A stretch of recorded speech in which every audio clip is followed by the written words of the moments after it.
하나님 말씀은 시편 12편입니다. 우리 핵심 주제 같이 한번 읽습니다. 시작. 흥하는 것처럼 보이는 교만한 자들은 결국 멸망합니다.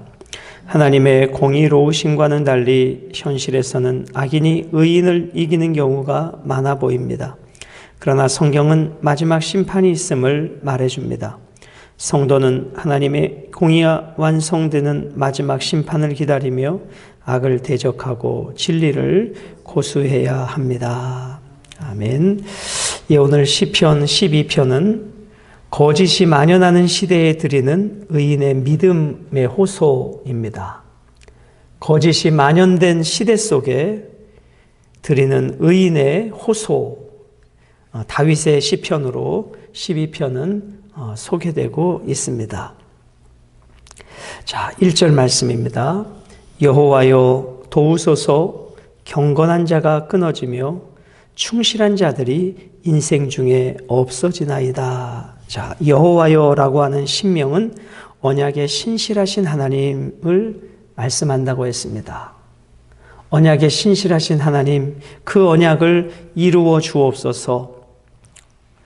자, 지금 다윗이 살아가는 그 시대에 경건한 자가 끊어지며 충실한 자들이 인생 중에 없어집니다. 자, 경건한 자, 충실한 자, 밑줄을 한번 그어 보실까요? 공동체가 건강한 공동체일수록 경건한 자가 많아지고 충실한 자들이 많아져야 합니다. 그러나 그 공동체가 병들어갈수록 경건한 자가 줄어들고 충실된 자가 줄어들게 되어 있습니다. 그럼 여기서 이 경건한 자라고 하는 단어의 의미는 뭐냐면 어떠한 대상에 대해서, 즉 하나님에 대하여 지극한 사랑을 가진 자를 경건한 자 이렇게 표현합니다. 하나님에 대하여 지극한 사랑을 가진 자, 그리고 충실한 자의 뜻은 믿을 수 있는 사람들, 그런 뜻입니다. 그러니까 그 공동체에 하나님을 향한 지극한 사랑을 가진 자와 어떤 상황과 환경에서도 흔들림이 없는 믿을 수 있는 사람들이 많아질 때 그 공동체는 건강한 공동체가 될 수 있습니다. 그런데 어떤 상황과 이유로 경건한 자가 끊어지고 그렇게 충실한 자들이 인생 중에 없어지는 그 공동체는 결코 건강한 공동체가 될 수 없는 것입니다. 여러분, 교회 공동체도 마찬가지입니다. 교회 공동체에 경건한 자가 많아져야 합니다. 그리고 신뢰할 수 있는 사람들이 많아져야 합니다. 하나님 앞에 때마다 일마다 예배하는 자들이 많아져야 합니다. 이제 우리가 이 새벽을 5월에 다시 시작을 하면서 이 새벽을 누가 깨울 수 있을까? 우리 김경아 집사님이 이 새벽에 동지가 되셨고, 우리 정태룡 권사님이 동지가 되셨고, 우리 배성현 집사님이 동지가 되셨고, 이제 몇몇 분들은 오셨다 못 오셨다. 그리고 이제 저희 가족과 우리 강동구 목사님 가족과 우리 신자영 전도사님, 우리 강동구 목사님 사모님, 그 어린애를 이 새벽에 안고, 누가 오란 말 안 하잖아요. 안 와도 누가 뭐란 말 사람 없잖아요. 그런데 본인이 사모라서 나왔기보다는 하나님 앞에 예배하는 삶이 훈련이 됐고 기도하는 삶이 훈련이 돼서 그 어린아이를 이 새벽에 깨워서 이끌고 오는 그 마음이 경건한 자, 충실한 자가 아닐까. 우리 부모님들 세대 때만 해도 새벽 기도는 참 교회 부흥의 기초였습니다. 그러나 오늘 우리 젊은 세대는 현실의 분주함으로 인해서 이 새벽을 깨우는 자들이 점점, 권사님들도 안수 집사님들도 장로님들도 새벽을 깨우는 자들이 점점 끊어지고 있는 안타까운 시대에, 그래도 이렇게 이 새벽을 깨우는 기도의 동지들이 있는 것이 얼마나 감사한가 생각해 봅니다. 여호와여 도와주십시오. 우리 공동체에 경건한 자가 끊어지고 충실한 자들이 없어지고 누가 넘쳐나는가? 2절, 3절에 보면 어떠한 자들이 넘쳐나는가? 자, 2절입니다. 그들이 이웃에게 각기 거짓을 말하며 아첨하는 입술과 두 마음으로 말하는도다. 이러한 자들이 이제 넘쳐나기 시작합니다. 신실한 자, 경건한 자들은 점점 끊어지고 이웃에게 거짓을 말하는 사람들, 아첨하는 사람들이 많아집니다.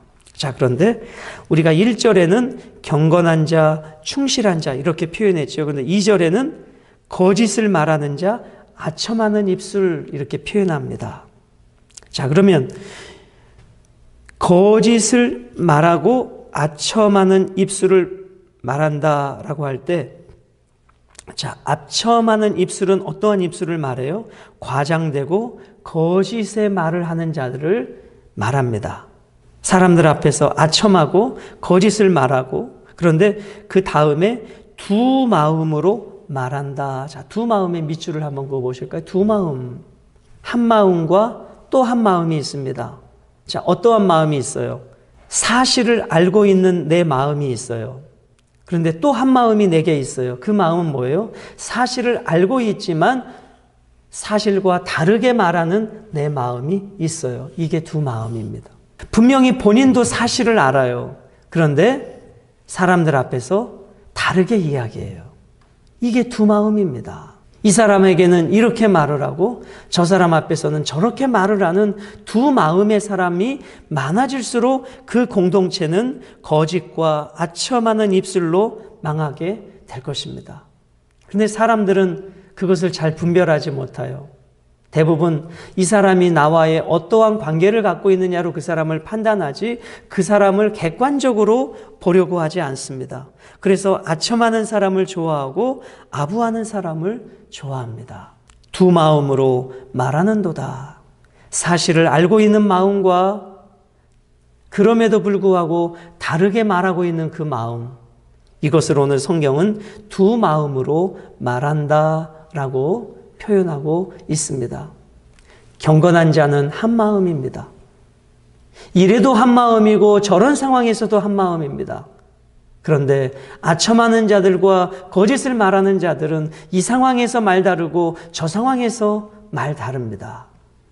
그것이 두 마음입니다. 그런 사람들이 많을수록 공동체는 병들 수밖에 없는 것입니다.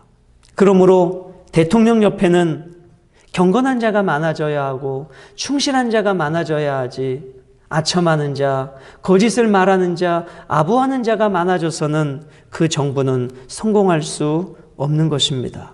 3절입니다. 경건한 자가 끊어지고 어떠한 자들이 많아지는가? 3절에 보면 여호와께서 모든 아첨하는 입술과 자랑하는 혀를 끊으시겠다. 자, 자랑하는 자들이 많아집니다.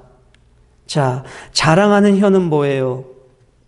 적은 것을 부풀리고 자신을 높여 상대방을 멸시하는 것을 말합니다.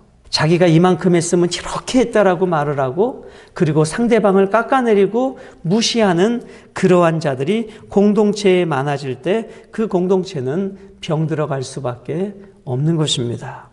그런데 하나님께서는 지금은 아첨하는 입술과 자랑하는 혀가 이기는 것 같지만 결국은 하나님이 그러한 자들을 심판하실 것이다.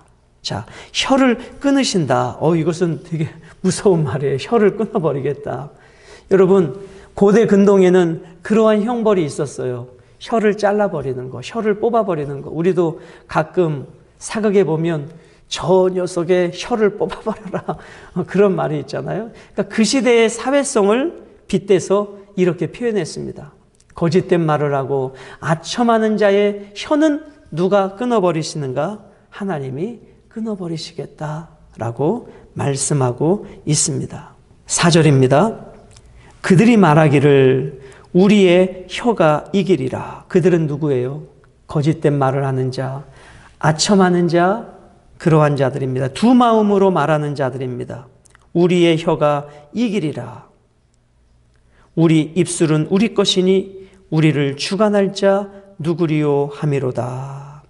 자, 여기 우리를 주관할 자 누구리요, 이것을 좀 풀어서 말씀드리면 도대체 누가 우리의 주인인가, 이런 뜻입니다. 다시 말씀드리면 내 주인은 나다라는 것입니다. 내가 하는 것을 아무도 막을 수 없다라는 것입니다. 이것이 교만입니다. 그런데 우리를 주관할 자 누구리요? 아무도 우리를 주관할 자 없다. 이것이 그들의 생각이었는데 하나님이 막으시겠다라는 것입니다. 하나님이 그들의 혀를 끊으시겠다라는 것입니다. 자신들을 막을 자가 없다라고 하는 그 교만한 자들을 하나님께서 끊어버리시겠다라고 말씀합니다. 여러분, 이것이 악인들의 특징입니다. 누가 우리를 막으리요? 누가 우리가 하는 것을 멈추게 할 수 있으리요? 지금은 그 악인이 일시적으로 득세하여 이기는 것 같지만 결국 긴 시간을 보면 결국 악인은 망하게 될 것이다 라는 것입니다. 5절입니다. 여호와의 말씀에 자. 아까 4절은 이런 표현이 있죠. 4절은 그들이 말하기를 이렇게 표현했습니다. 그런데 5절에는 여호와가 말씀하시기를 이렇게 말씀합니다. 그럼 여러분과 저는 이 말씀 앞에 선택해야 합니다. 그들의 말을 들을 것인가? 여호와의 말씀을 들을 것인가? 이것이 오늘 이 시편 12편의 우리의 삶의 적용점이에요. 내게 아첨하고 아부하는 자들의 말을 들을 것인가? 내 심장과 폐부를 살피시는 하나님의 말씀을 들을 것인가? 나는 누구의 말에 무게중심을 실을 것인가? 여호와의 말씀에 가련한 자들의 눌림과 궁핍한 자들의 탄식으로 말미암아 내가 이제 일어나 그를 그가 원하는 안전한 지대에 두리라 하시도다. 악인이 득세하여 가련한 자들을 눌립니다. 여기서 가련한 자들은 누구를 말하는가? 핍박받는 자를 말하는 것입니다. 악인들로부터 핍박받는 자를 말합니다.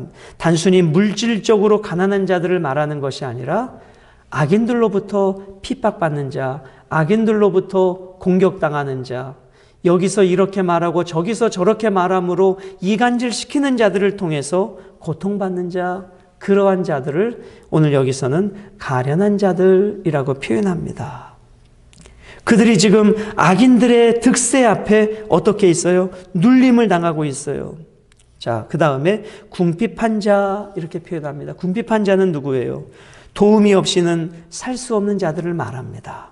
궁핍한 자들의 탄식으로 말미암아 이제는 하나님이 더 이상 하나님의 백성들이 억압당하고 하나님의 백성들이 탄식하는 소리를 하나님이 더 이상 참을 수 없어서 어떻게 하셔요?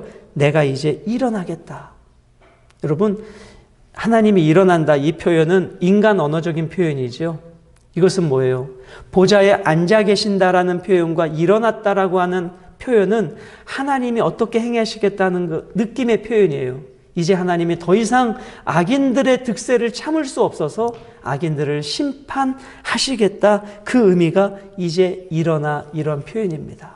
그를 그가 원하는 안전한 지대에 두리라 하시는도다. 안전한 지대는 구원의 장소를 말하죠. 이제 하나님께서 당신의 백성들이 고통받는 것을 더 이상 보실 수 없어서 악인들을 심판하시고 의인들을 안전한 장소로 보호하신다. 그러한 의미가 되겠습니다. 6절입니다. 여호와의 말씀은 순결하며 자, 여호와의 말씀은 순결하다. 아까 악인들의 말은 어떤 말이었어요? 아첨한다. 두 마음의 말이다. 이렇게 표현했잖아요. 그게 악인들의 말인데 하나님의 말씀은 어떤 말씀이에요? 순결하다라고 표현합니다. 즉 하나님의 말씀은 두 마음의 말씀이 아니라는 거예요. 깨끗한 말씀이라는 거예요. 한 마음의 말씀이라는 거예요. 이렇게 표현합니다. 하나님의 말씀이 얼마나 순결한지 비유를 드는데 흙 도가니에 7번 단련한 은 같도다. 여러분, 재련소에서 뜨거운 불에서 단련하고 단련할수록 뭐가 빠져나가요? 불순물이 빠져나가요. 하나님의 말씀은 7번 단련했대요. 이 7번이라는 7의 숫자는 뭐예요? 완전한 숫자를 말해요. 즉 불순물이 하나도 남지 않을 때까지 단련한 은과 같이 하나님의 말씀에는 1.1핵도 불순물이 없다라는 것입니다. 인간의 언어에는 여러 가지 불순물들이 섞여 있지만 하나님의 말씀에는 어떠한 불순물도 오염된 어떠한 것도 있지 않다. 그러므로 우리는 선택해야 한다. 아첨하는 입술을 선택할 것인가? 하나님의 말씀을 선택할 것인가? 7절입니다. 여호와여 그들을 지키사 이 세대로부터 영원까지 보존하시리이다. 자, 이 세대로부터, 이 세대는 무엇을 의미하죠? 이 세대, 의롭게 살고자 하는 자들을 핍박하는 자들을 말합니다. 사회적 약자를 핍박하는 이 세대를 말합니다. 경건하게 살고자 하는 자를 핍박하는 이 세대를 말합니다. 이 세대로부터, 경건한 자를 핍박하는 세력으로부터 하나님께서 영원히 우리를 지키실 것입니다. 참, 이 다윗의 시편은 너무 아름다워요. 어떻게 이렇게 그 고난 가운데 이 시편을 지을까? 근데 이 시편이 쓰여진 배경이 있어요. 여러분, 시간 좀 내셔서 사무엘상 22장을 한번 읽어보세요. 그게 오늘 시편 12편의 배경이에요. 다윗이 사울이 죽이러 쫓아다닐 때 피했잖아요. 성전에 피했어요. 그때 제사장들이 다윗에게 먹을 것을 줬단 말이에요. 그런데 그 사실을 사울이 알고 도액을 시켜서 제사장 85명을 죽여버려요. 그 시대적 아픔 속에서 그렇게 하나님의 사람을 도왔던 제사장들을 죽여버리는 이 포악한 이 시대 가운데 다윗이 시편 12편을 배경으로 하고 있는 것입니다. 하나님의 백성들이 끊어지고 핍박당하는 이 시대 가운데 하나님 이제 일어나 주십시오. 언제까지 하나님의 백성들이 이렇게 고통받아야 합니까? 사울이 다윗에게 입술로는 야 너는 충성스러운 신하야라고 하면서 또 한편으로는 다윗을 죽이려고 했잖아요. 이게 두 마음입니다. 그 앞에서는 살살살살 녹이는 말을 하면서 뒤로는 음모를 꾸몄던 이 사울, 두 마음으로 말하는 이 사울로 인하여 얼마나 많은 경건한 제사장들이 죽임을 당했는가. 그런 시대적인 배경 속에서 12편이 만들어졌다라는 것입니다. 그래서 사무엘상 22장을 여러분들이 오늘 시간 좀 내셔서 읽어보시면 오늘 12편이 어떠한 배경 속에서 쓰여졌는가를 조금 더 깊이 이해하실 수가 있겠습니다. 마지막 8절입니다. 비열함이 인생 중에 높임을 받는 때에 악인들이 곳곳에서 날뛰는도다. 자, 1절하고 마지막 8절은 너무나 의미가 비슷해요. 이렇게 시편 12편을 끝내고 있어요. 경건한 자가 끊어지고 충실한 자들이 인생에서 없어지는 반면에 누가 많아지는가? 비열한 인생들이 많아져요. 그럼 여기서 이 비열은 한자잖아요. 어떤 한자냐면 더러울 비. 비열함의 비는 더러울 비. 열은 더러울 루예요. 마음이 고상하지 못하고 도덕적으로 타락한 자들이 오히려 그들이 어떻게 돼요? 인생 중에 높임을 받는데요. 다른 사람을 억압하고 착취해서 부를 이루고 권력을 잡은 자들이 인생 중에 높여지는 그 시대. 경건한 자는 끊어지고 충실한 자는 사라져버리고 오히려 악을 행하는 자들이 높임을 받는 그때 하나님 일어나 주십시오. 하나님 이 사회 가운데 하나님 일해 주십시오. 이것이 시인의 아픔이고 시인의 탄식이었던 것입니다. 오늘 말씀 묵상을 우리 이렇게 한번 정리를 해볼까요? 지금 시인은 너무나 고통 중에 있습니다. 나를 도와준 제사장들이 죽임을 당하고 있어요. 그때 다윗의 마음은 얼마나 고통스러울까요? 저 사람들이 나를 도와줬는데 나를 도와준 것 때문에 그 사람들이 지금 죽임을 당했어요. 85명이나 말이죠. 그럴 때 다윗은 그 아픔을 시편 12편으로 이렇게 고백하고 있는 것입니다.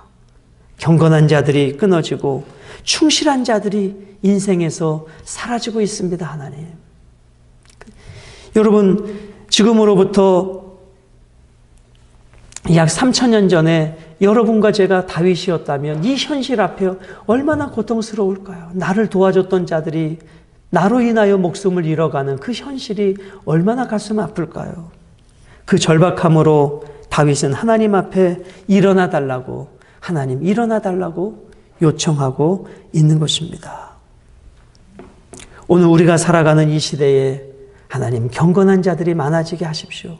그리고 여러분과 제가 우리 교회 공동체 안에서 경건한 자가 되고 이 공동체 안에서 하나님이 찾으시는 충실한 자가 되게 해주십시오. 그것이 우리의 기도 제목이 아니겠습니까? 의인 10명이 없어서 멸망당한 소돔과 고모라. 하나님께서 장작교회에 의인 10명을 찾으신다면 그 의인 10명 속에 여러분과 제가 속하게 되시기를 주님의 이름으로 축복합니다. 우리 기도드리시겠습니다.